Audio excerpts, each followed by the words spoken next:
menemukan pria bajingan. Anidia dan kedua anaknya menghabiskan waktu seharian di perusahaan suaminya. Sampai pukul 2 barulah mereka semua keluar dari sana. Mereka punya babysitter nggak ya? Ya, kalau nggak Jetty istrinya Pak Alvano. Jetty babysitternya juga nggak apa-apa.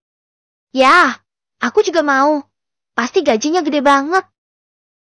Semua karyawan di kantor tersebut terus membicarakan tentang keluarga Alvano, dan banyak dari mereka yang masih iri sama Anidia. Saat Anidia dan kedua anaknya hendak keluar, mereka berpapasan dengan Zira yang kebetulan sedang membawa berkas menuju lantai atas. Auntie Zira, teriak Vera saat melihat Zira yang berjalan tanpa melihat ke arah mereka. Hey Vera! Zira langsung berbalik dan menyapa Vera dan juga Anidia. Semua yang dilakukan oleh Zira tidak luput dari pandangan karyawan di kantor tersebut. Mau kemana? Tanya Anidia saat melihat Zira sedikit terburu-buru.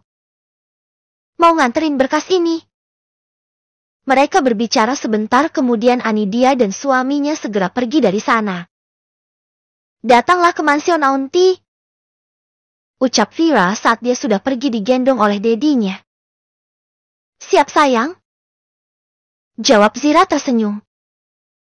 Gimana ceritanya sih dia bisa dekat sama putrinya Pak Alvano? Ya, kita harus dekati dia. Dan mencoba mendekati kedua anaknya Pak Alvano. Zira yang mendengar perkataan mereka hanya bisa tersenyum dan kembali melangkahkan kakinya menuju lantai 5. Aku juga akan segera mendekati anak-anakmu Alvano, batin perempuan yang sejak tadi hanya menatap ke arah mereka dari kejauhan. Dengan wajah palsunya. Dad, aku mau jalan-jalan ke taman. Ucap Vera saat mereka sudah berada di dalam mobil. Aku juga mau, Dad. Mau lihat binatang buas. Lanjut Xavier. Nanti waktu Dedi libur kita pergi ya sayang ya. Ucap Alvano mengelus kepala kedua anaknya. Ajak Louis juga ya, Dad. Tambah Vera. Tentu sayang. Anidia yang sejak tadi mendengar percakapan anak dan suaminya hanya bisa tersenyum saja. Sementara di tempat lain, pria parubaya yang kemarin menculik Anidia saat ini sudah tercium keberadaannya oleh John, dan John segera menghubungi Alvano, karena menurut John Alvano lah yang berhak memberi pelajaran pada pria bajingan tersebut. Alvano mendapatkan kabar saat baru saja tiba di mansion. Terpaksa Alvano menghubungi sahabat dan bawahannya untuk melacak dan langsung memeriksa tempat tersebut. Kemarahan Alvano langsung naik ke ubun-ubun saat membayangkan wajah pria tersebut. Ada apa sayang? Tanya Anidia saat melihat suaminya seperti menahan emosi sejak menerima pesan dari seseorang tadi. Tidak, baby. Alvano tidak ingin memberitahu pada istrinya kalau pria kemarin masih berkeliaran di luar sana. Karena waktu itu Anidia sempat mengigau seperti menyebut sosok pria itu. Anidia mengangguk. Meski dia tidak yakin dengan jawaban suaminya. Tapi dia tidak mau terlalu tahu juga. Karena dia juga tahu apa pekerjaan suaminya itu. Setelah bermain sebentar dengan anaknya, Alvano kembali mendapatkan informasi dari Jordan langsung. Dan kali ini Alvano tidak bisa berdiam diri di sana lagi. Baby, aku ada urusan penting sebentar. Kamu tetap di rumah dan jangan keluar dari sini. Kalau bisa kalian segera masuk ke kamar ruang bawah tanah. Di sana akan lebih aman.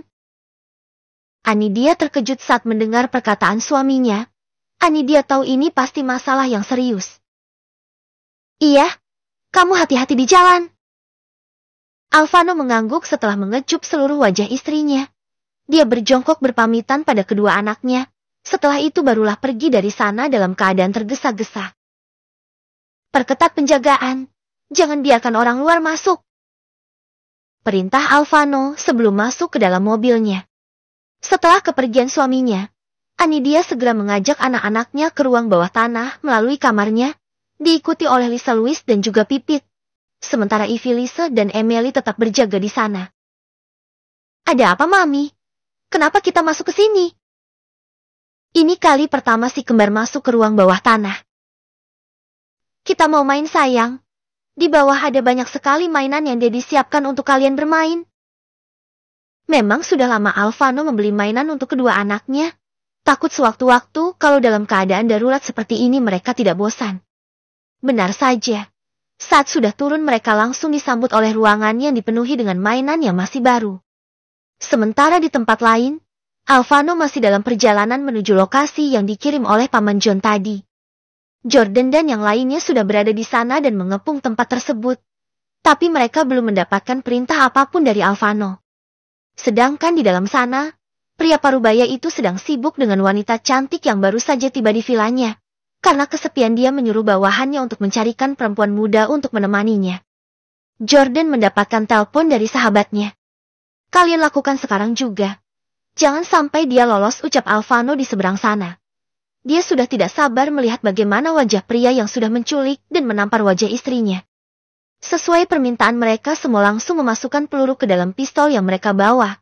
Dan rata-rata pistol yang mereka pakai kedap suara. Jadi apa yang mereka lakukan di luar tidak akan terdengar sampai ke dalam. John juga sudah tiba di sana dengan pasukan yang dibawanya. Di tempat tersebut ada banyak sekali orang yang berjaga. Mereka tidak bisa semudah itu melumpuhkan mereka. John sudah mengatakan kalau pria kali ini sangat berbahaya. Jadi Alvano sudah menyuruh petir melakukan sesuatu agar pria itu tidak bisa lolos lagi dari sana.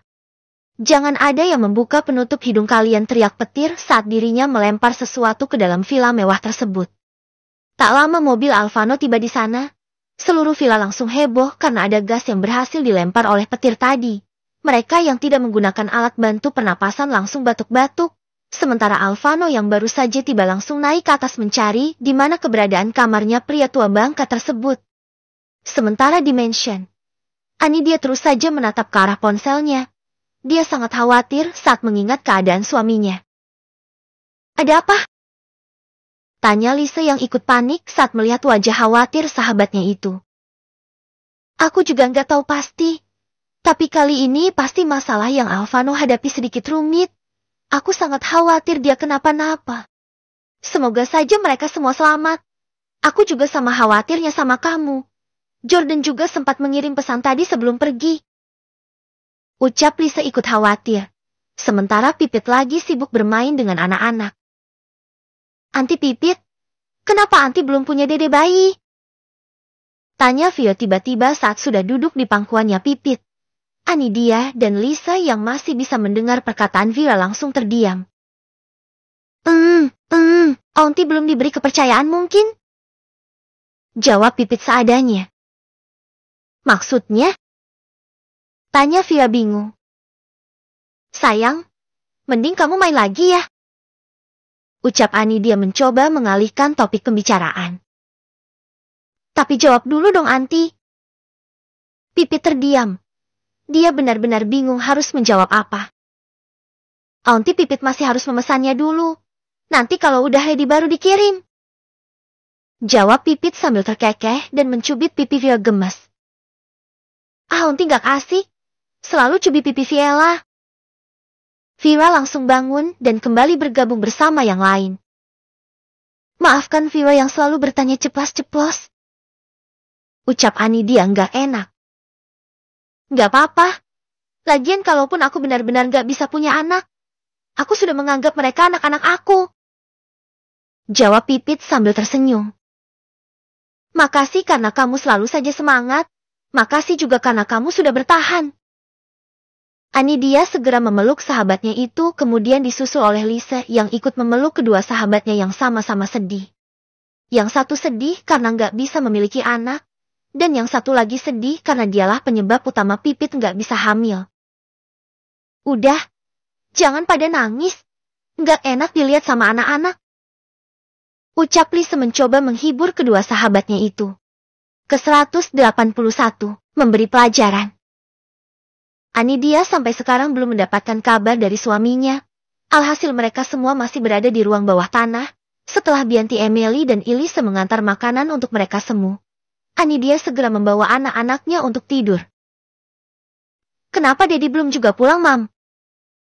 Tanya Xavier saat dia sudah hampir terlelap. Dedi masih ada pekerjaan sayang? Jawab dia lembut. Tak lama kemudian mereka semua langsung terlelap termasuk dia. Sementara Alvano saat ini sedang berada di markas bersama sahabatnya dan Paman John. Wajah Alvano terlihat merah padam saat melihat wajah pria yang duduk di hadapannya saat ini.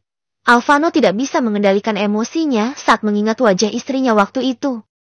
Alvano mendekati pria parubaya itu yang masih belum sadarkan diri, karena tadi petir menyuntikkan cairan ke dalam tubuh pria parubaya itu. Bangunkan dia, perintah Alvano pada bawahannya. Sementara John yang sejak tadi berada di sana hanya diam saja melihat apa yang akan dilakukan oleh anak dari sahabatnya itu. Bawahan Alvano menyiram air ke seluruh tubuh pria tersebut. Alvano langsung menarik kursi untuk melihat langsung wajah pria yang udah berani menculik istrinya itu. Ambilkan alatnya, pria yang sudah tersadar itu menatap ke arah John dengan tatapan mata yang tajam. Kemudian beralih ke arah Alvano, wajahnya tak kalah dingin dari Alvano. Kenapa?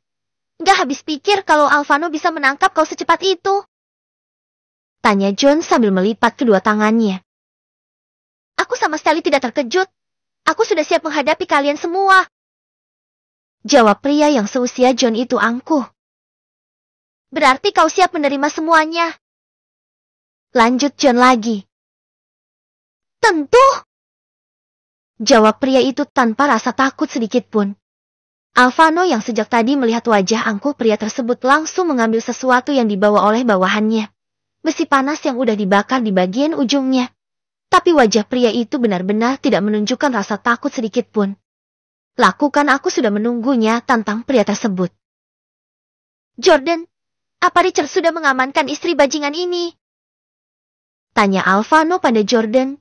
Seketika wajah pria parubaya itu langsung berubah saat mendengar kata istri. Jangan pernah sentuh dia bajingan. Kalian berurusan dengan aku, bukan dengannya. Teriak pria itu marah. Lalu kenapa kau menculik istriku? Padahal dia sama sekali tidak ada sangkut pautnya sama dendam yang kau miliki. Tanya Alvano masih dengan ekspresi yang sama. Karena kau sudah berani menyimpan darah daging pria bajingan itu. Teriak pria itu menatap ke arah John. Sama. Aku juga menyekap istri kau, karena kalau sudah berani mengusik istriku. Ucap Alvano santai. Bajingan kau Alvano, teriak pria itu sangat marah. Alvano tersenyum kemudian segera berdiri dan berjalan ke belakang tubuh pria itu. Alvano meletakkan besi panas yang masih merah menyala itu di tangan sebelah kanan pria tersebut. Berteriaklah jika kau merasa sakit, Wol, ucap John yang masih berdiri tegak di tempat berdirinya tadi. Aku tidak selemah itu, John. Aku bahkan pernah terbakar hampir seluruh tubuhku. Tapi aku masih selamat sampai sekarang. Jawab angkuh orang yang dipanggil Wol tersebut. Baiklah, nikmati awal dari siksaan yang diberikan oleh keponakanku. John tersenyum kemudian berbalik hendak keluar dari sana. Paman tidak ingin bermain-main dengannya sebentar? Tanya Alvano pada sahabat ayahnya. Kau saja, nak. Paman harus segera pulang. Ada yang sedang menunggu. Alvano tersenyum kemudian mengangguk.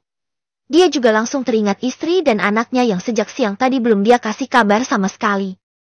Ambilkan aku, tang, petir segera mengambil apa yang diminta oleh sahabatnya itu dengan wajah yang penuh semangat. Alvano menarik seluruh kuku Wol itu dengan tang tanpa rasa jijik ataupun takut sedikit pun. Bahkan Alvano begitu menikmati saat melihat Wol yang sudah berkeringat dingin karena menahan rasa sakit yang amat sakit. Dia benar-benar kebal. Kalau orang lain berada di posisinya saat ini mungkin sudah sejak tadi pingsan, ucap petir terkekeh. Permainan masih belum selesai. Besok akan ada pertunjukan yang sangat menarik. Aku mau lihat apa dia masih menahannya atau berteriak minta ampun. Alvano segera pergi dari hadapan pria itu dengan senyum yang sedikit menakutkan. Jangan biarkan ada orang yang bisa melacak tempat ini. Perketat penjagaan, jangan sampai dia lolos. Perintah Alvano yang sudah tidak sabar ingin pulang. Baik, Tuan. Jawab mereka serentak. Alvano membawa mobilnya sendiri. Sementara Jordan bersama petir mengikuti dari belakang. Pria itu benar-benar sangat kuat. Dia bahkan tidak teriak sedikit pun saat Alvano mencabut kukunya itu. Ucap petir tersenyum. Maklum, seluruh tubuhnya sudah pernah merasakan sakit yang lebih dari itu. Kita lihat aja apa yang akan dilakukan Alvano besok. Jordan segera mengemudi mobilnya mengejar mobil Alvano menuju mansion. Hampir pukul 23 Alvano tiba di mansion. Alvano masuk ke dalam kamarnya dengan wajah sumringah, tapi saat berada di kamar dia tidak menemukan istrinya di atas ranjang. Apa dia di kamar anak-anak? Alvano kembali keluar menuju kamar si kembar yang ada di samping kamarnya, tapi keadaan kamarnya juga sama.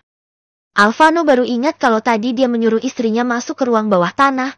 Alvano segera menyusul istrinya melalui lift yang ada di dalam kamarnya. Begitu masuk ke dalam kamar mereka yang ada di ruang bawah tanah, Alvano terpaku melihat istrinya yang sedang terlentang. Di sisi kiri kanannya ada malaikat kecilnya yang tertidur dengan sangat nyenyak.